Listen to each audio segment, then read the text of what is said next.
Hello friends, welcome to SS exam.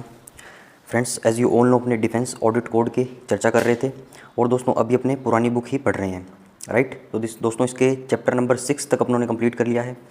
आज अपने chapter number 7 और 8 कंप्लीट कर लेंगे और नेक्स्ट एक और वीडियो आएगा, उसके अंदर मैं 9वां और 10वां भी आपको पढ़ा दूंगा, राइट। और दोस्तों इसका वॉल्यूम 1 जो है कंप्लीट हो जाएगा। फिर दोस्तों अपने वॉल्यूम 2 पे चलेंगे। मैं सोच रहा हूँ कि लगे हाथ वॉल्यूम 2 भी अपने इंपॉर्टेंट चीज़ें उसमें से निकाल लें, तो जो नया सिलेबस अपने पढ़ेंगे 40-42 जो पेज है वो पढ़ने में अपने को कोई प्रॉब्लम नहीं आएगी। और इसमें से भी अगर कोई सवाल पूछता है तो अपने एक बेसिक नॉलेज दिमाग में होगा कि हाँ, हम सवाल को अटेम्प्ट कर सकें, राइट। सेकंड दोस्तों, कल जो ग्रेजुएट एमटीएस और क्लरिकल से रिलेटेड जो एग्ज़ाम हुआ था 2 जून को, 2 जून, उसका रिज़ल्ट आया है, राइट। तो उसके अंदर जो लोग पास हुए हैं, और लगभग सभी लोग पास हैं, बहुत कम लोग फेल हैं। कुछ का रिज़ल्ट विद हेल्ड है, राइट। तो वो आप देख लेना किस वजह से विद हेल्ड है, तो उसके रिगार्डिंग कॉरस्पॉन्डेंस कर लेना आप, राइट। और बाकी दोस्तों जो भी लोग पास हुए हैं और जिन्होंने अच्छा स्कोर किया है उनको सभी को कॉन्ग्रेचुलेशंस बोलना चाहता हूँ, बहुत बहुत बधाई देना चाहता हूँ। और दोस्तों 2018 के अंदर जो एग्ज़ामिनेशन था उसका लगभग 2 महीने के अंदर, जैसे पहले रिज़ल्ट आया, फिर उसका 3 महीने बाद रिवाइज रिज़ल्ट आया। और दोस्तों रिवाइज रिज़ल्ट आने के 2 महीने के बाद जो है प्रमोशन देने की प्रोसेस स्टार्ट हुई, राइट, जुलाई से पहले। तो अभी मान लो जून चल रहा है, 27-28 जून हो गया आज, तो जुलाई और अगस्त, तो अगस्त तक आप मान सकते हो कि आप प्रमोशन आ जाएँ आपके, राइट। तो धैर्य बनाए रखिए दोस्तों। और दोस्तों तीसरी बात क्या है कि ये जो आपका रिज़ल्ट आया है, अभी जो आप नेक्स्ट 2800 ग्रेड पे भी प्रमोट हुए हो, ये दोस्तों फाइनल डेस्टिनेशन नहीं है, क्योंकि इससे भी बहुत ज़्यादा चेंजेस आपकी लाइफ में नहीं आने वाले हैं, राइट। क्योंकि जो ऑलरेडी ऑडिटर हैं, सीनियर ऑडिटर हैं, उनको आप आसपास अपने देखिए, वो भी कोई बहुत ज़्यादा अच्छे अपनी लाइफ से सेटिस्फेक्शन नहीं है उनको, राइट। तो दोस्तों ये अपनी फाइनल डेस्टिनेशन नहीं है। और अब दोस्तों आपको और ज़्यादा अच्छे से मेहनत करनी है, और जो अपना एसएस एग्जामिनेशन के लिए जो कारवा था वो और बड़ा हो जाएगा, क्योंकि और लोग मोटिवेट हो जाएंगे। जो एमटीएस और क्लरिकल कैडर के जो लोग तो जो ऑडिटर बन गए, तो सारे जो मिलकर दोस्तों सारी तैयारी करेंगे और सारे एक साथ आगे बढ़ेंगे, तो फाइनल डेस्टिनेशन जो एसएस एग्जामिनेशन के 9 पेपर पास करने की है, वहाँ तक दोस्तों अपने को, वो आखिरी मंजिल अपनी है, वहाँ तक अपने को पहुँचना है, राइट। तो इसी के साथ दोस्तों पॉजिटिविटी के साथ आज का चैप्टर नंबर 7 मैं स्टार्ट करना चाहता हूँ, राइट। दोस्तों चैप्टर नंबर 7 क्या है? पे and allowances of civilian government servant. दोस्तों पे एंड अलाउंसेस के बारे में देखेंगे, कौन कौन है सिविलियन गवर्नमेंट सर्वेंट है दोस्तों, राइट। क्योंकि और दोस्तों सिविलियन गवर्नमेंट सर्वेंट क्या होते हैं, आप पूछोगे। ऐसे लोग होते हैं दोस्तों जो मिनिस्ट्रीज़ वगैरह में काम करते हैं, ठीक है, मिनिस्ट्री ऑफ डिफेंस के अंदर। और दोस्तों कई बार क्या फील्ड एरिया जो होता है वहाँ पे भी बहुत ही सिविलियन गैजेटेड ऑफिसर्स काम करते हैं, राइट। तो इसके अंदर 2 कैटेगरी आएगी, गैजेटेड ऑफिसर की, एक सिंपल वाली, ठीक है। तो अपनी मोटी मोटी बातें इसके अंदर पढ़ेंगे जो अपने काम की है, राइट। तो चलिए स्टार्ट करते हैं। पैरा नंबर 182 देखिए दोस्तों, no person may be appointed in India to a post in government service without the production of a medical certificate of health and signed by medical officer. क्या बोल रहे हैं दोस्तों? नो पर्सन, कोई भी person appoint नहीं होगा India के अंदर किसी भी गवर्नमेंट सर्विस की पोस्ट के अंदर without the production of the medical certificate, अगर उसने मेडिकल सर्टिफिकेट प्रोड्यूस नहीं किया, किसका? हेल्थ का, राइट। मेडिकल सर्टिफिकेट तो हेल्थ का ही होगा, और दोस्तों उसको मेडिकल ऑफिसर ने साइन किया होगा। आप भी दोस्तों जब रिक्रूट हुए थे तो आपने भी देखा होगी, आपने आपके एरिया के सीएमएचओ, आपके जो गवर्नमेंट हॉस्पिटल है वहाँ के पीएम ने, राइट, तो उन्होंने सिग्नेचर करके आपको वो सारे डॉक्यूमेंट्स दिए होंगे, राइट। और आपकी मेडिकल चेकअप हुआ होगा बाकायदा, राइट। तो वो सारी चीज़ इसके अंदर बताई गई है। अगला है दोस्तों 186, pay bills of civilian government servants are pre audited by the PCDCDA. Pay bills हैं दोस्तों किसके? सिविलियन गवर्नमेंट सर्वेंट के। और दोस्तों पे बिल क्या होते हैं? पे बिल का मतलब दोस्तों कुछ नहीं है, एक सिंपल सा है, एक पेज है, ठीक है। आपकी सैलरी आ रही है मान लो, ठीक है, तो उसका पहले पे बिल बनेगा, मतलब पेमेंट करनी है, ऐसा बिल, पे बिल, ठीक है। आपने कोई टीएडीए क्लेम किया है तो उसका दोस्तों क्या बनेगा? पे बिल बनेगा, राइट। तो पे बिल का मतलब है पेमेंट का बिल उसका, किसका? सिविलियन गवर्नमेंट सर्वेंट का। Are pre audited by the PCDCDA, ठीक है। पीसीडीसीडीए दोस्तों इसकी प्री ऑडिट करेगा। और जो इंडस्ट्रियल पर्सन है उनका पे बिल का, पे बिल्स ऑफ इंडस्ट्रियल पर्सन कौन कौन से? ऑर्डिनेंस डिपो के अंदर जो काम करते हैं, ईएमई वर्कशॉप के अंदर काम करते हैं, are post audited by the एलिवारियो। दोस्तों आपने टीएलबी का नाम सुना होगा, ठीक है। और ये बातें अपने पहले करी हुई है, आपको बताया था, मे बी अकाउंट कोड के अंदर मैंने बताया होगा या ओम के अंदर मैंने बताया होगा। जो इंडस्ट्रियल पर्सन है दोस्तों, आईपी जिनको बोलते हैं, ऑर्डिनेंस डिपोज के अंदर काम करते हैं, ठीक है। एम्यूनेशन डिपो होते हैं, ऑर्डिनेंस डिपो होते हैं, वर्कशॉप्स होती हैं। तो दोस्तों आईपी को जो पेमेंट होती है सबसे पहले उनको सीआर ली जाती है, कैश रिक्विजिशन ली जाती है, ठीक है। तो एक टेंटेटिव अमाउंट, एक ग्रॉस अमाउंट जो है उनके पब्लिक फंड अकाउंट के यूनिट के डाल दिया जाता है। उसके बाद दोस्तों वो क्या है? टीएलबी देते हैं, टेम्प्रेरी लेबर बिल। उसके साथ दोस्तों चेक रोल्स देते हैं, ठीक है। उसके अंदर अपने को क्रॉस वेरिफिकेशन करना रहता है कि जो उनको पेमेंट हुई है क्या वो एक्चुअल में सही हुई है, कि कितने दिन वो प्रेजेंट था, कितनी छुट्टी थी, कहीं लीव विदाउट पे तो नहीं है, ठीक है। तो वो सारी ऑडिट हमें करनी पड़ती है। वो कौन करता है दोस्तों? जो उनका कंसर्न एलओ या आरओ ऑफिस होगा। ये सुनो, आगे चलिए दोस्तों, गैजेटेड ऑफिसर्स के बारे में बात करूंगा मैं। तो इनके ऑडिट ऑफ पे बिल्स कैसे कैसे होते हैं वो सारे नियम इसके अंदर दिए गए हैं। सॉरी, 191 में क्या दिया गया है? The pay bills of officers will be audited bye comparison with the previous months bill. अब दोस्तों जनवरी का जो पे बिल आया है, ठीक है, या मान लो फरवरी का पे बिल आया है, तो उसको दोस्तों अपने जनवरी से कंपैरिजन करके, और दोस्तों ये पे बिल की बात नहीं है, हमारे जो लगभग काम जो है हम पीछे देख के आगे बढ़ते हैं, ठीक है, क्योंकि वैरायटी ऑफ द वर्क्स बहुत है डिपार्टमेंट के अंदर, वैरायटी ऑफ द सेक्शंस बहुत हैं, वैरायटी ऑफ द ऑफिसेज बहुत हैं, देन यू हैव टू, तो आपको नया अगर काम सीखना है तो दोस्तों आपको पीछे चलना पड़ेगा। और दोस्तों क्रॉस वेरिफिकेशन के लिए भी हम कई बार क्या है पिछला डॉक्यूमेंट मंगवा लेते हैं, राइट। 100% ये टेक्निक सही नहीं है, फिर भी हमें मान लो पे बिल्स के केस में हम ऐसा कर सकते हैं कि प्रीवियस मंथ का पे बिल मंगवा लूँगा मैं, और उसमें देख लूँगा कि हाँ भैया इसका तो इतना पे है, इतना इसका ग्रेड पे है, इतना इसका इतने पे फिक्स हुआ है ये, तो वो सारी कैलकुलेशन में करके पे बिल्स की जाँच कर सकता हूँ। ये और नो, आगे चलिए दोस्तों। अगला देखिए दोस्तों, in the case of charges which do not arise monthly the comparison should be made with reference to the last audited charges. इसका मतलब क्या है दोस्तों? जो रेगुलर हर मंथली चार्जेस जो हैं, हर मंथली जो पेमेंट हो रही है, वो तो आप प्रीवियस मंथ के पे बिल से आप कंपैरिजन कर लोगे। मान लो कोई ऐसी एंट्री है जो फ्रीक्वेंटली नहीं होती, कभी कभार होती है, ठीक है, मतलब विच डू नॉट अराइज मंथली, ऐसे बोल सकते हो कि मंथली वो चार्ज नहीं अपने कर रहे हैं, वो मंथली आपको पेमेंट नहीं कर रहे हैं, तो दोस्तों उस वो सेम केस जो है पहले कब हुआ था, राइट, तो उससे अपने जाँच कर लेंगे, राइट। तो ये इसके अंदर बोला गया है। अगला देखिए दोस्तों, 192 के अंदर क्या बोला हुआ है? The pay and allowances claimed, जो पे एंड अलाउंसेस हैं क्लेम किए गए हैं, will be compared with those admitted in last audited bill. Same बात बोल रहा है, जो पे एंड अलाउंसेस है क्लेम किए गए हैं उनको कंपेयर कर लूँगा मैं लास्ट ऑडिटेड बिल से, right. It will be seen that variations are supported by the necessary authority and where required. ये क्या बोल रहे हैं दोस्तों? अगर कोई वेरिएशंस आता है, ठीक है, मान लो प्रमोशन हो गया किसी का, यस, प्रमोशन हो गया तो दोस्तों वो पार्ट ऑर्डर होगा उसका, वो देगा। एमएससीपी है दोस्तों, तो उससे सपोर्टिंग डॉक्यूमेंट होंगे, पार्ट ऑर्डर होगा, राइट। तो अगर कोई भी वेरिएशंस आता है, आपकी सैलरी बढ़ रही है या घट रही है, कोई भी रीज़न हो, तो आपको ये जो वेरिएशंस है इनको सपोर्ट करना पड़ेगा एक नेसेसरी अथॉरिटी के द्वारा, राइट, वेयर रिक्वायर्ड, जहाँ पे जरूरत है, बाय रेलिवेंट सर्टिफिकेट दे सकते हो, and vouchers and they are in order, और सारे ऑर्डर के अंदर होने चाहिए। और दोस्तों ये ऑफिशियल लैंग्वेज है, दे आर इन ऑर्डर। ये दोस्तों फ्रेजल वर्ब जो है इन ऑर्डर, ठीक है, ये आपको बहुत देखने को मिलेगी। आपके ऑफिशियल कॉरेस्पॉन्डेंस जो होते हैं उनके अंदर भी आपने जो ऑब्जेक्शंस मान लो एलओआर में काम किया होगा, या और कोई ऑफिस के अंदर भी काम कर रहे हो आप, तो लेटर दोस्तों आप देखते हो तो उसके अंदर ये शब्द बहुत लिखा जाता है, in order, the documents are in order, the sanctions are in order, right. तो इसका मतलब क्या है कि वो चीज़ सही है, राइट। तो अगला चलिए दोस्तों क्या है 194 के अंदर बिसाइड्स टेस्टिंग। अब दोस्तों बिसाइड्स मतलब इसके अलावा, टेस्टिंग के अलावा, राइट। दोस्तों दो शब्द होते हैं, बिसाइड होता है, एक बिसाइड्स होता है, राइट। बिसाइड्स मतलब के अलावा, बिसाइड यानी बगल में है, राइट, दो शब्द हैं। तो बिसाइड्स इसका मतलब उसके अलावा, beside testing the formal accuracy of voucher, मतलब हाँ टेस्टिंग तो कर रहे हो, फॉर्मल एक्यूरेसी जांच कर रहे हो, एक्यूरेसी जांच कर रहे हो वाउचर की। It will be duty of the audit officer to see that, ये सारी चीज़ें करना है ऑडिट ऑफिसर। इसके अलावा दोस्तों ऑडिट ऑफिसर को क्या क्या देखना है, क्या क्या चीज़ें उसको करनी है, ये देखिए। The post for which pay is claimed has been duly sanctioned, जिस पोस्ट के लिए पे को क्लेम किया जा रहा है वो उसके साथ उसकी सेंक्शन होनी चाहिए, मतलब वही अथॉरिटी होनी चाहिए। The officer is entitled to the rate of pay leave salary. अब दोस्तों इसका मतलब क्या है? मान लो आप ऑडिटर हो या सीनियर ऑडिटर हो, ठीक है, तो आपकी जितना भी पे आपको मिलता है, क्या आप उस पे को एंटाइटल हो, राइट। तो उससे सपोर्टिंग दोस्तों पार्ट ऑर्डर है, आपकी सर्विस बुक है वो मंगवा सकता है, ठीक है। तो ये सारी चीज़ों की जाँच आपको करनी है। यस और नो, आया ना?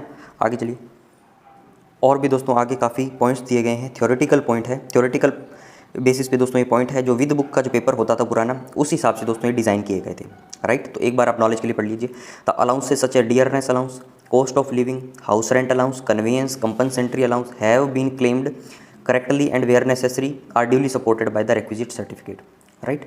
तो दोस्तों ये सारे जो चार्जेस आपकी सैलरी के अंदर आपको मिलते हैं, सारे जो अलाउंसेज आपको मिलते हैं, राइट, तो ये इनकी आपको जांच करनी है, और जहाँ पे ज़रूरत हो आप सर्टिफिकेट मंगवा सकते हो, ठीक है। कई बार क्या होता है दोस्तों, आप एक डिफेंस अकाउंटिंग सर्कल से दूसरे डिफेंस अकाउंटिंग सर्कल के अंदर आप चले जाते हो, तो आपको एचआरए जो है दोस्तों वहाँ पे नया स्टार्ट करवाना पड़ता है, राइट। या तो आपको क्वार्टर मिल गया तो आपको कोई ज़रूरत नहीं है कि एचआरए आपको नहीं मिलेगा, ठीक है, आपको क्वार्टर में एडजस्टमेंट हो गया। मान लो आपको क्वार्टर नहीं मिला किसी वजह से, due to shortage of the quarter, या क्वार्टर्स की conditions that are not up to the mark, right. तो उस केस में दोस्तों आपको बाहर रहना पड़ेगा, तो आपको एचआरए क्लेम करना पड़ेगा, राइट। तो उस केस में दोस्तों you have to produce the requisite certificates. इसका मतलब है एक एचआरए का फॉर्म आता है हाउस रेंट अलाउंस का, वो आपको फिल करके अपने कॉम्पिटेंट अथॉरिटी को देना पड़ता है। यस और नो, आगे चलिए दोस्तों। The recovery on account of income tax, fund subscriptions, licence fees, sorry, the recovery on account of income tax, fund subscriptions licence fees have been correctly given in bills.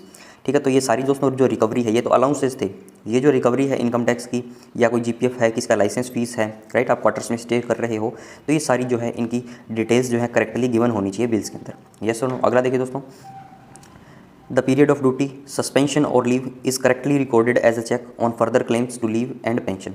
क्या बोल रहे हो दोस्तों, जो ड्यूटी का पीरियड है और दोस्तों यहाँ पे आप सस्पेंड हुए हो या छुट्टी का पीरियड है, वो सारे जो हैं करेक्टली रिकॉर्डेड होने चाहिए, राइट, ताकि दोस्तों as a check on future claims to leave and pension, जब आप पेंशन जाओ, लीव जाओ, तो वो सारी चीज़ें जो है चेक करी जा सके। अगला है दोस्तों, in the case of an officer on leave it is necessary to see that leave has been granted by the competent authority. कोई भी ऑफिसर अगर छुट्टी पे जाएगा तो ये आपको नेसेसरी चेक करना है कि क्या उसकी छुट्टी ग्रांट हुई है या नहीं हो रही है, राइट, किसके द्वारा, बाय द कॉम्पिटेंट अथॉरिटी, और it has not been exceeded. और मान लो 5 दिन की छुट्टी लेके गया है और दोस्तों और फिर उसने एक्सटेंड कर दिया, ठीक है, 7 दिन, 5 दिन की प्री सैंक्शन थी लेकिन 5 दिन बाद आया नहीं, then you have to also watch this kind of the circumstances कि 5 दिन बाद उसको आना था, नहीं आया, तो दोस्तों क्या उसके रीज़न रहे होंगे, वो सारे भी आपको एप्लीकेशंस में प्रोड्यूस करने पड़ेंगे। यस और नो। आगे चलिए दोस्तों। अब फ्रेंड्स देखिए 195, ये इंपॉर्टेंट पैरा है, राइट, ये पूरी स्लाइड ही इंपॉर्टेंट है। क्या बोल रहा है, no pay and allowances will be paid to an officer beyond the date of attaining the age of the superannuation. क्या बोल रहा है दोस्तों, नो पे एंड अलाउंसेज, कोई भी पे एंड अलाउंसेज नहीं मिलेंगे किसी भी ऑफिसर्स को beyond the date of the attaining the age of the superannuation. Superannuation मतलब वो रिटायरमेंट हो गया, ठीक है, रिटायरमेंट के एज होने के बाद उसको कोई भी पे एंड अलाउंसेज नहीं मिलेंगे, दैट आर नॉट ऑथोराइज्ड। ठीक है, आपको ये चीज़ें भी इसके अंदर लिखनी पड़ेगी, बुक के अंदर नहीं लिखा गया है, लेकिन आप सोच लीजिए कि रिटायरमेंट के बाद उसको जो एंटाइटलमेंट नहीं है वो भी आपको चेक करना है कि उसको नहीं मिल रहा है, right, unless his services have been extended by the government of India. ठीक है, मान लो सर्विस एक्सटेंड कर दी किसी की, ठीक है, तो उस केस में तो मिलेंगे, लेकिन अगर नहीं किया तो उस केस में आपको नहीं देना। It will be ensured that final payment is made only after the clearance of all government dues. अब क्या बोलो दोस्तों, जो पेंशन जा रहा होगा बंदा, तो उसको जो फाइनल पेमेंट जो होगी तो उसके अंदर आपको ये चेक करना है कि क्या इसके इंडिविजुअल के अगेंस्ट में कोई भी गवर्नमेंट ड्यूज़ है या नहीं है, मतलब गवर्नमेंट को कोई पैसा देना है या नहीं है इसको। ठीक है, मान लो कोई एडवांस ले रखा है, उसकी 54 किस्तें आनी थी, ठीक है, भाई ने 40 ही भरी है, तो कितना 14 बाकी हैं, तो वो 14 भरनी है, तो दोस्तों 14 की रिकवरी आपको करनी पड़ेगी, राइट। तो आपको दोस्तों फाइनल पेमेंट करने से पहले ये सारी चीज़ों का ध्यान रखना है। अगला देखिए दोस्तों, नोट जो है अप्रैल 2009 के अंदर पूछा गया है। देखिए क्या पूछा गया, in the case of an officer whose year और year and month of birth is known but not the exact date. क्या बोल रहा है दोस्तों, कोई भी एक ऑफिसर है, ठीक है, और वो दोस्तों रिटायरमेंट जा रहा है, ठीक है, और आपको दोस्तों मान लो फाइनल पेमेंट करनी है या उससे रिलेटेड कोई भी काम करने हैं, ठीक है, कोई भी ऑफिसर है, कोई भी रिटायरमेंट जा रहा है, तो उस केस में दोस्तों आपको उसकी साल पता है उसके बर्थ का, ठीक है, एक केस तो ये हो गया। दूसरा है दोस्तों, आपको साल भी पता है और आपको महीना भी पता है, राइट, बट आपको एग्जैक्ट डेट नहीं पता, तो आपको कैसे अंदाज़ा लगाना है उसका। ठीक है, अगर आपको साल पता है, ठीक है, महीना नहीं पता, तो आपको 1 जुलाई कर देना है कि हाँ भैया इसकी 1 जुलाई डेट है, राइट। अगर दोस्तों आपको साल भी पता है और महीना भी पता है, तो आपको 16 तारीख उस महीने में लेनी है। ठीक है, मान लो मार्च का महीना मान लो मैं, ठीक है, 2000 यहाँ पे 2022 मान लो, ठीक है, यहाँ मार्च 2022 मान लो, ठीक है, या 2000 जुलाई हो गया इसका, अगर साल पता है आपको, राइट, तो उस केस में दोस्तों अपने डेट ऑफ बर्थ उसका मान लेंगे 1 जुलाई, राइट। और दोस्तों अगर साल भी दिया हुआ है, महीना भी दिया हुआ है, तो 16 तारीख को उस महीने की मान लेंगे अपनी, ठीक है। Respectively should be treated as the date of birth, मतलब ये दोनों डेट ऑफ बर्थ उसके मानी जाएगी। येस और no, for the purpose of determining the date on which he should be held to have attained the age of superannuation. और दोस्तों date of birth अपने क्यों चेक करनी है, क्योंकि उसका रिटायरमेंट हमें देखना है, क्योंकि दोस्तों आपकी डेट ऑफ बर्थ जो है उसी के हिसाब से तो आपके साल काउंट होंगे कि आप 60 साल के कब हो जाओगे, राइट। तो आपका जन्मदिन जिस महीने आता है उस महीने की लास्ट तारीख को आपको रिटायरमेंट कर दिया जाएगा, राइट, अगर पता है डेट। अगर नहीं पता तो ये सिनेरियो अपने ले लेंगे। आगे चलिए दोस्तों, आगे देखिए दोस्तों, सर्विस बुक के बारे में बताया गया है, राइट। तो दोस्तों ये पूरा चैप्टर आपको थ्योरेटिकल ही मिलेगा, ठीक है, फैक्ट्स बहुत कम हैं, फिर भी एक बार देख लीजिए आप नॉलेज के लिए। 199 में क्या बोला गया दोस्तों, service records of all civilian gazetted officers of defence services shell be maintained in form MSO-T 27 by the head officers. ठीक है, ये कोई फॉर्म दिया गया है, इसके अंदर सर्विस बुक मेंटेन करनी है। Service records of all group A and B civilian officers of MES shall be maintained centrally by the central record office Delhi under the supervision and administrative control of E and C branch IHQ ऑफ MOD army new Delhi from February 1989। क्या दोस्तों ये important है, और इसके बताने के पीछे का रीज़न क्या है दोस्तों, मेरा ये ब्रांच है आपको ENC ब्रांच, क्योंकि डिफेंस सर्विस एस्टीमेट के अंदर अपने पढ़ा था। क्या बोल रहा है दोस्तों, सर्विस रिकॉर्ड जो है ग्रुप A और ग्रुप B सिविलियन ऑफिसर्स के, किसके हैं दोस्तों, MES के हैं वो, right. Shell be maintained centrally by the central record office, दोस्तों इनका सेंट्रल रिकॉर्ड ऑफिसर्स है, ऑफिसर्स का दिल्ली के अंदर, ठीक है। और दोस्तों वो किसके अंडर में काम करता है, वो उसके ऊपर एडमिनिस्ट्रेटिव कंट्रोल है किसका, ENC ब्रांच का, ठीक है, ENC, राइट। ये कौन सी दोस्तों, अपनों ने बहुत सारी ब्रांचेस पढ़ी थी, MGO ब्रांच, ठीक है, master general of ordnance branch, ठीक है, उसके अंदर एक ENC ब्रांच भी अपनों ने पढ़ी थी, तो ये आपको रिवाइज हो गया, राइट। जो कंस्ट्रक्शन से रिलेटेड जो काम था दोस्तों, वो सारा काम इसके अंदर ये ENC ब्रांच देखती है। और ये IHQ मतलब इंटीग्रेटेड हेडक्वार्टर किसका, मिनिस्ट्री ऑफ डिफेंस का, आर्मी के अंदर, राइट। तो उसके एडमिनिस्ट्रेटिव कंट्रोल के अंदर ये काम कर रही है 1989 से, राइट। अब सवाल कैसे पूछेगा, तो दोस्तों ये पूछ सकता है कि MES के जो ग्रुप ए और ग्रुप बी जो सिविलियन ऑफिसर्स जो हैं, राइट, एक तो उनका सेंट्रली जो है सर्विस रिकॉर्ड कहाँ मेंटेन होता है, तो ये आ जाएगा, एक तो सेंट्रल रिकॉर्ड ऑफिस दिल्ली। दूसरा ये पूछ सकता है कि जो सेंट्रल रिकॉर्ड ऑफिस दिल्ली जो है, जो MES के लोगों का, MES के सिविलियन ऑफिसर्स का ग्रुप ए और बी का जो डेटा मेंटेन करता है, सर्विस बुक मेंटेन करता है, वो आर्मी की इंटीग्रेटेड हेडक्वार्टर MOD की कौन सी ब्रांच के अंडर में काम करता है, किसके एडमिनिस्ट्रेटिव कंट्रोल में है, तो वो दोस्तों ENC ब्रांच आ जाएगा, राइट। तो इसके अंदर आप तुक्का भी मार सकते हो, MES का नाम आ गया तो ऐसा ENC आ सकता है, ठीक है, इंजीनियरिंग चीफ ब्रांच आ सकता है। अगला देखिए दोस्तों 200 नंबर पे क्या दिया गया है, the service book is intended to include all important fact in a official career of an officer including officiating appointments. क्या बोल रहे हैं दोस्तों, सर्विस बुक के अंदर क्या क्या होता है, सारे इंपॉर्टेंट फैक्ट होते हैं कोई भी ऑफिशियल करियर के, ठीक है, आपका प्रमोशन है, आपके पास कितनी छुट्टी है, राइट, सारी चीज़ें आपसे रिलेटेड होगी, राइट। और दोस्तों इंक्लूडिंग ऑफिशिएटिंग अपॉइंटमेंट्स। अब दोस्तों एक ऑफिशिएटिंग अपॉइंटमेंट क्या होती है, एक होती है दोस्तों सब्सटेंटिव, दो शब्द है सब्सटेंटिव, एक होती है दोस्तों ऑफिशिएटिंग, ठीक है। अभी दोस्तों मान लो आप कोई भी काम कर रहे हो, किसी भी पोस्ट पे हो, मान लो आप ऑडिटर की पोस्ट पे हो या सीनियर ऑडिटर की पोस्ट पे हो, या मान लो आप WO की पोस्ट पे हो, या आप दोस्तों AO की पोस्ट पे हो, किसी भी पोस्ट पे हो, राइट। तो ये तो दोस्तों आपकी मूल जो पोस्ट है वो है, ठीक है। मान लो दोस्तों आपको डेपुटेशन में भेज दिया, और या आपके डिपार्टमेंट के अंदर आपको दूसरा काम सौंप दिया, जो आपकी पर्टिकुलर जो पोस्ट है उससे या तो हायर का काम है, ठीक है, मेनली हायर के लिए होता है, ठीक है। मान लो WO है दोस्तों, तो उसको एक ऑफिस का इंचार्ज बना दिया, तो वो दोस्तों एज ए मान लो AO का काम वहाँ पे कर रहा है, तो दोस्तों वो उसकी ऑफिशिएटिंग पोस्ट है, ठीक है। एक केस तो ये हो गया। दूसरा दोस्तों कई बार क्या है, कोई भी मान लो लीव चला गया जो किसी उस मूल पोस्ट पे था, ठीक है, तो दोस्तों लीव चला जाता है, मान लो कोई भी छोटे ऑफिस की बात कर लो, मान लो कोई AO लीव पे चला गया, राइट, तो दोस्तों जो WO जो है वहाँ पे ऑफिशिएटिंग हो जाएगा, ठीक है। या फिर WO को ना बना के किसी AO को ही मैं ऑफिशिएटिंग बना दूँ, सेम रैंक के बंदे को, ठीक है, तो उसको मैं ऑफिशिएटिंग बोलता हूँ, राइट। मतलब मूल वो इस पोस्ट का नहीं है, वो है इस पोस्ट का, लेकिन वो दोस्तों एज ए ऑफिशिएट कर रहा है उस पोस्ट को। येस और नो। आगे चलिए दोस्तों, आगे भी फ्रेंड्स ये दिया गया, officiating appointments should be distinguished from the substantive appointments. मतलब ऑफिशिएटिंग अपॉइंटमेंट जो है वो अलग होनी चाहिए, डिस्टिंग्विश होना चाहिए, उसमें फ़र्क होना चाहिए जो आपकी सब्सटेंटिव अपॉइंटमेंट है, मूल जो आपकी अपॉइंटमेंट है, राइट। अगला देखिए दोस्तों, leave of all kinds, absence without leave और इन एक्सेस ऑफ लीव और of joining time should be noted across the pages, ठीक है। तो मतलब आप कोई भी छुट्टी लेते हो किसी भी प्रकार की है, ठीक है, या तो विदाउट लीव एब्सेंट हो, ठीक है, या आपकी छुट्टियों से ज़्यादा आपने छुट्टी ले ली जितनी छुट्टी सैंक्शन थी, या आपको दोस्तों ज्वाइनिंग टाइम जो मिलता है 10 दिन का, राइट, 200 किलोमीटर पे डिपेंड करता है वैसे तो, फिर भी मतलब जितना भी ज्वाइनिंग टाइम आपको मिलेगा तो वो सारे दोस्तों सभी पेजेस पे आपको नोट करने हैं। येस और नो। अगला चलिए दोस्तों, नोट 1 क्या है, the date of birth should be recorded at the heading of every case. दोस्तों डेट ऑफ बर्थ जो है आपको रिकॉर्ड करनी है हेडिंग पे सभी केस के, ठीक है। नोट 2 क्या है, entry relating to punitive action. Punitive दोस्तों मतलब बोलते हैं इसको दंडात्मक कार्यवाही, राइट। अब क्या बोल रहे दोस्तों, entries relating to punitive action taken in regard to an officer should not be made without special order of government. अगर दोस्तों प्यूनिटिव एक्शन की आपको एंट्री करनी है, राइट, तो उस केस में आपको गवर्नमेंट ऑफ इंडिया के स्पेशल ऑर्डर चाहिए, गवर्नमेंट ऑफ इंडिया की सैंक्शन चाहिए, right. If an audit officer considers any such entry, मतलब कौन सी प्यूनिटिव एक्शन वाली, अगर कोई ऑडिट ऑफिसर चाहता है कि कंसीडर करना चाहता है कि वैसी एंट्री हो प्यूनिटिव एक्शन वाली, to be indispensable for audit purpose. Indispensable मतलब वो नेसेसरी है ऑडिट पर्पज के लिए। Audit officer should refer the question to the government of India through the CGDA, right. मतलब वो CGDA के थ्रू जो है गवर्नमेंट ऑफ इंडिया को ये केस रेफर करेगा, राइट। मतलब गवर्नमेंट ऑफ इंडिया डिसाइड करेगी what form the entry should be take, ठीक है। मतलब आपको दंडात्मक कार्रवाई की एंट्री करनी है तो मोटा मोटी बात यह है कि आपको गवर्नमेंट ऑफ इंडिया की सेक्शन चाहिए, वो भी CGDA के थ्रू, राइट, डायरेक्ट आप कॉरस्पॉन्ड नहीं कर सकते। अगला चलिए दोस्तों, नेक्स्ट दोस्तों दिया है नॉन गैजेटेड एस्टेब्लिशमेंट में। अभी दोस्तों ऑफिसर्स की बात हो रही थी, गैजेटेड ऑफिसर्स की बात हो रही थी, और नॉन गैजेटेड एस्टेब्लिशमेंट की मैं बात करूँगा। 210 में देखिए दोस्तों क्या दिया गया, PCDACC सेंट्रल कमांड लखनऊ जो है will be the central scale audit agency for carrying out the scale audit in respect of civilians of the AMC। तो सिंपल सी बात है दोस्तों, AMC मतलब आर्मी मेडिकल की जो कोर है, इनका जो रिकॉर्ड ऑफिस है वो भी वही है। और दोस्तों PCDACC मतलब सेंट्रल कमांड लखनऊ जो है इनसे रिलेटेड जो है स्केल ऑडिट का काम करती है, राइट। अगला चलिए दोस्तों, advances for payment to industrial employ. अब दोस्तों एडवांस देना है, एडवांस करनी है पेमेंट किसको, इंडस्ट्रियल एम्प्लॉय को, जो इंडस्ट्रियल IP जो पर्सन होते हैं, राइट। तो उसके केस में क्या क्या बातें दी गई है 223 में देखिए दोस्तों, advances for payment to industrial employed in ordnance depot, जो अभी मैंने बात करी थी ऑर्डिनेंस डिपो में, वर्कशॉप्स में, are paid on receipt of cash requisitions. तो दोस्तों कैश रिक्विजिशन मतलब CR, ठीक है। मंथ के स्टार्टिंग में CR आएगी from the officer concern based based on an estimate of the probable amount required for payment during the month.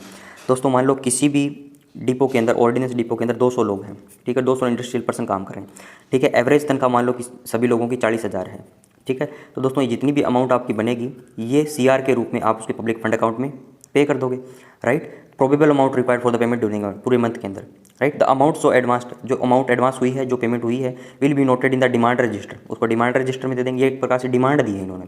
Cash requisition दोस्तों एक प्रकार से डिमांड का ही तरीका है, right. And their adjustment watched therefrom, और दोस्तों इसका एडजस्टमेंट जो है वहाँ से वॉच किया जाएगा उस रजिस्टर के।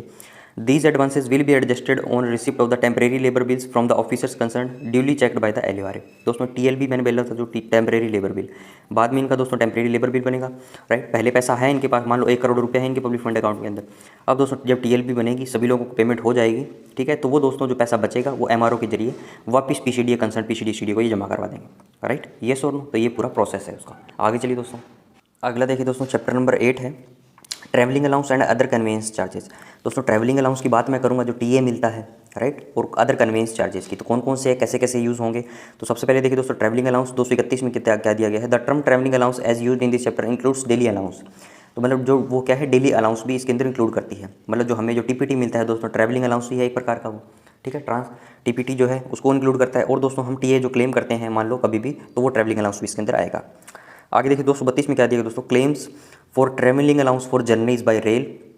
क्लेम कर रहे हो ट्रैवलिंग अलाउंस का, जर्नी परफॉर्म कर रहे हो किससे, रेल से, रोड से, रिवर से, सी से या एयर से, ठीक है। चारों साधन ले लिए, चारों पांचों, रेलगाड़ी हो गया, रोड हो गया, रिवर हो गया, सी हो गया या एयर से हो गया। Must be submitted on the prescribed form which are drawn up in such a way as to give all the information necessary to ensure proper check of claims. क्या बोल रहा है दोस्तों, आपको इस फॉर्म में देना है ट्रैवलिंग अलाउंस के क्लेम को, कि जो प्रेस्क्राइब्ड फॉर्मेट होगा, एक तो नंबर 1 बात। दूसरा दोस्तों, सारे जो नेसेसरी इन्फॉर्मेशन है वो आपको देनी है, जो उस क्लेम्स को प्रॉपर चेक करने के लिए काम आएगी, ठीक है। अब दोस्तों मान लो SS का एग्जामिनेशन देने जाते हो, ठीक है, W का, तो आपको दोस्तों मान लो TA मिलता है उसके अंदर, ओनली TA मिलता है, ठीक है। तो आने जाने की जो जर्नी है आपको, तो वो दोस्तों आप क्या करते हो, मान लो ट्रेन से जा रहे हो तो IRCTC जो टिकट बुक करवाई वो लगानी पड़ेगी आपको, ठीक है। पूरी जर्नी आपको, मान लो ऑटो से गए हो तो दोस्तों उसका फेयर में आपको मिलता है आने जाने का, परीक्षा सेंटर तक जाने का, राइट। तो वो सारा फॉर्मेट आपको कोई भी क्लेम कर रहे हो तो उस प्रेस्क्राइब्ड फॉर्मेट के अंदर देना है। अगला देखिए दोस्तों, the claims are required to be counter sign by the controlling officer, ठीक है। तो कॉम्पिटेंट अथॉरिटी जो है उस पर काउंटर साइन करेगी और उसको ऑथराइज करेगी, राइट, तभी वो क्लेम पास हो सकता है। आगे चलिए दोस्तों, अगला बोल रहा है, देखिए दोस्तों 234 में, in conducting the audit of travelling allowance claim.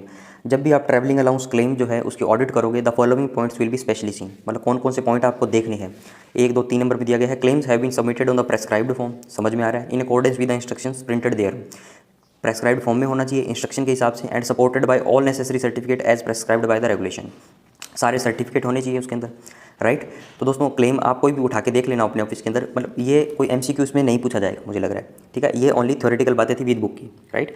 Second दोस्तों, the duty on which the journey by perform was such as to entitle the individual. जो भी जर्नी परफॉर्म करोगे, मान लो आपको सेकंड AC लागू है तो आप सेकंड AC में करिए ट्रेन में, ठीक है। एयर का लागू है तो एयर से करोगे आप, ठीक है। तो वो बात बोल रहा है इसके अंदर, was such to entitle the individual who performed it, मतलब वो एंटाइटलमेंट है तभी वो करेगा, to travelling allowance under the rules and that the sanction of the prescribed authority has been accorded where it is necessary. और दोस्तों आपको sanction भी उसकी चाहिए। सैंक्शन मतलब कोई पार्ट ऑर्डर हो गया सैंक्शन का मतलब, राइट। TA क्लेम कर रहे हो तो आप मान लो TD पे गए हो, तो उससे सपोर्टिंग जो डॉक्यूमेंट है कॉम्पिटेंट अथॉरिटी ने आपको सरकारी वर्क के लिए भेजा है, तो वो आपको नेसेसरी डॉक्यूमेंट किसी अंदर लगाने पड़ेंगे, राइट।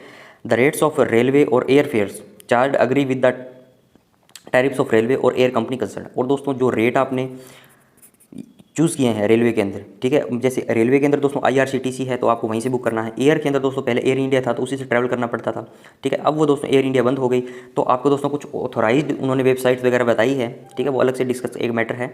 तो वो दोस्तों वो सारे फेयर आपको चूज़ करने हैं, ठीक है, कि मतलब ज़्यादा चूज़ नहीं करने, डिस्टेंस शॉर्टेज होनी चाहिए, वो सारी चीज़ें देखनी है आपको। आगे चलिए दोस्तों, ये 4th नंबर पॉइंट है दोस्तों, the distances for which mileage has been claimed are corrupt.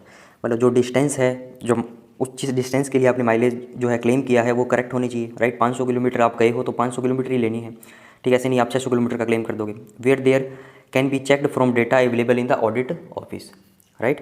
तो मतलब ऑडिट ऑफिस के अंदर जो भी डेटा है उससे वो चेक कर सकते हैं। अगला देखिए दोस्तों 5 नंबर में क्या है, no allowance have been claimed which are not corrected by regulations और ऑर्डर। कोई भी क्लेम आपको, कोई भी अलाउंस जो है जो क्लेम किया है, ऐसा क्लेम नहीं करना है जो रेगुलेशंस और ऑर्डर के खिलाफ हो, right. The claims are counter signed by the controlling officer when necessary, ठीक है। तो काउंटर सिग्नेचर तो उस पर होने ही चाहिए, इजी बात है। Any advance of travelling allowance taken in respect of the particular journey for which the claim is preferred has been brought to account in the claim. ठीक, कोई भी आपने एडवांस लिया, मान लो तो 10,000 रुपये थे ठीक है, टोटल जर्नी के लगने थे, आपने मान लो 9,000 रुपये एडवांस ले लिए। ठीक है, तो दोस्तों जब फाइनल बिल करोगे तो उसके अंदर आपको ये लिख के देना है कि भैया मैंने 9,000 रुपये ऑलरेडी ले चुके हैं, इसका ओनली एडजस्टमेंट करना है, राइट। 8 नंबर में क्या दिया गया, the case of claims for leave travel concession the provisions of government orders issued on the subject are complied with. दोस्तों LTC जा रहे हो तो उस केस के अंदर दोस्तों आपके अकाउंट में छुट्टी है या नहीं, मान लो 10 डेज आप एनकैशमेंट अवेल करना चाहते हो। ठीक है, ऑल इंडिया LTC है, कौन सा ब्लॉक ईयर है, कब का आपका ड्यू है, कौन सी आपकी रैंक है, वो सारी चीज़ें जो हैं वो भी चेक करी जाएगी, राइट। आगे चलिए दोस्तों, अब आगे देखिए दोस्तों, air passages within Indian limit. इसके अंदर क्या दिया गया है 240 में, the travelling allowance claims for air journey. Air passage मतलब आपने एयर से जाओगे आप within Indian limits, India के अंदर अंदर, ठीक है, will be audited from the following point. क्या क्या पॉइंट आपको देखना है, claim is supported by copy of the sanction. पहली बात तो आपको सैंक्शन होनी चाहिए, copy of the sanction accorded by the authority competent to authorise air passage in particular case. ठीक है, जो भी कॉम्पिटेंट अथॉरिटी उसको ऑथराइज कर रही है वो आपके पास सैंक्शन होनी चाहिए, राइट। अगला है दोस्तों 2 नंबर पे, that return ticket at a reduced rate where available has been purchased when the individual concerned expected to perform the return journey by air। और दोस्तों जो रिटर्न की जो टिकट है आपको वो हमेशा मतलब मोटा मोटी बात यह है कि कम से कम रेट की आपको लगानी है। ठीक है, ऐसा नहीं है कि आप हाई जो रेट है वो लगा रहे हो, राइट। अगला चलिए दोस्तों, air passages to from outside Indian limit. अगला क्या बोल रहा है दोस्तों 242 नंबर पे, ऑल एयर पैसेजेस, ये एक्स इंडिया का मतलब बाहर से अगर आप आओगे, ठीक है, तो आपको दोस्तों require the prior sanction of government of India, तो गवर्नमेंट ऑफ इंडिया की सैंक्शन लेनी पड़ेगी, राइट। तो ये सवाल पूछा जा सकता है कि गवर्नमेंट ऑफ इंडिया की सैंक्शन कब चाहिएगी, जब आप एयर पैसेज करोगे आउटसाइड इंडियन लिमिट से, राइट। आगे चलिए दोस्तों, अगला देखिए फ्रेंड्स क्या दिया गया है, claims relating to air passage of army personnel. एक तो आर्मी पर्सोनल बोल दिया, दूसरा बोल दिया दोस्तों defence civilians ex India are dealt with centrally by the PCD new Delhi. ठीक है, तो आर्मी पर्सोनल के केस में, डिफेंस सिविलियन के केस में अगर बाहर से कोई क्लेम आता है तो वो कहाँ डील होगा, न्यू दिल्ली के अंदर, PCD न्यू दिल्ली के अंदर, right. Similar claims relating to navy and air force personnel are dealt with by PCD navy और एयरफोर्स, PCD एयरफोर्स। ठीक है, आर्मी के केस में दोस्तों PCD न्यू दिल्ली दे दिया, और नेवी और एयरफोर्स के केस में इसने क्या दे दिया, PCD नेवी और PCD एयरफोर्स, राइट। अगला देखिए दोस्तों नवंबर 2007 के अंदर पैरा नंबर 240 पूछा गया है। क्या पूछा गया दोस्तों, air freight with in Indian limits. दोस्तों जो सामान जो है, फ्रेट मतलब जो सामान आपको ट्रांसफ़र करना है, स्टोर ट्रांसफ़र करना है इंडियन लिमिट के अंदर, राइट। तो क्या दिया गया, all movement of stores by air within Indian limits except those urgent movement of which by air is essential on medical grounds और for operational reasons require the price sanction of the government of India. क्या बोल रहे दोस्तों, अगर आपको store का movement करना है वो भी हवाई जहाज के जरिए, ठीक है, इंडियन की लिमिट के अंदर, ठीक है। अब दोस्तों वो अर्जेंट मूवमेंट जब तक नहीं है, ठीक है, या कोई मेडिकल ग्राउंड्स पे आपको नहीं है, उन केस को छोड़ के बाकी सभी केसेस के अंदर आपको गवर्नमेंट ऑफ इंडिया की सैंक्शन चाहिए, राइट। तो 246 के अंदर ये बोला हुआ था। आगे चलिए दोस्तों, अगला देखिए दोस्तों, air freight to from outside Indian limit. अगर आउटसाइड इंडियन लिमिट्स पे आपके जाओगे तो इसके अंदर दोस्तों क्या दिया गया है, dispatch of stores ex India require the price sanction of the government of India. इसमें भी आपको गवर्नमेंट ऑफ इंडिया की सैंक्शन चाहिए। और 249 के अंदर दोस्तों क्या बोला गया, transportation of stores from abroad to India by air require special sanction of the government of India. इसके अंदर भी दोस्तों गवर्नमेंट ऑफ इंडिया बोला गया। तो मोटा मोटी बात यह है दोस्तों, आपके एग्जाम में क्वेश्चन आ जाए, ठीक है, तो आपको गवर्नमेंट ऑफ इंडिया की सैंक्शन ही लगानी पड़ेगी, ठीक है। लगभग केस दोस्तों गवर्नमेंट ऑफ इंडिया की सैंक्शन के हैं। और दोस्तों लेटेस्ट इनकी क्या पोजीशन है, वो अपने लेटेस्ट डिफेंस ऑडिट कोड की 2022 के एडिशन के अंदर अपने पढ़ेंगे, यस और नो। तो दोस्तों इसके बाद ये चैप्टर कंप्लीट होता है अपना, चैप्टर नंबर 8। और चैप्टर नंबर 8 के अंदर दोस्तों लास्ट में क्या है, रेलवे वारंट कंसेशन वाउचर ये दिए गए थे। तो दोस्तों वो जो है वो भी सारी चीज़ें ऑब्सोलीट हो गई, वारंट वगैरह अब ऑब्सोलीट हो गई। अब दोस्तों टिकटिंग का प्रोसेस है, ठीक है। तो टिकटिंग का जो है इसके अंदर नहीं दिया गया है, अकाउंट कोड में दिया गया था चैप्टर नंबर 6 के अंदर, राइट। तो दोस्तों अब जो अपडेटेड है वो अपने वो चीज़ पढ़ेंगे, ठीक है। तो इसके अंदर स्कोर मैंने रिव्यू कर लिया। नेक्स्ट वीडियो में दोस्तों चैप्टर नंबर 9 और 10 आपके साथ डिस्कस करूंगा मैं। तो इसका वॉल्यूम 1 जो है दोस्तों ऑडिट कोड का वो अपने फिनिश कर देंगे, राइट। तो दोस्तों आज का वीडियो ये रैप अप करता हूँ। वीडियो को लाइक करें, शेयर करें और चैनल को सब्सक्राइब जरूर से करें दोस्तों। Thanks for watching, have a nice day.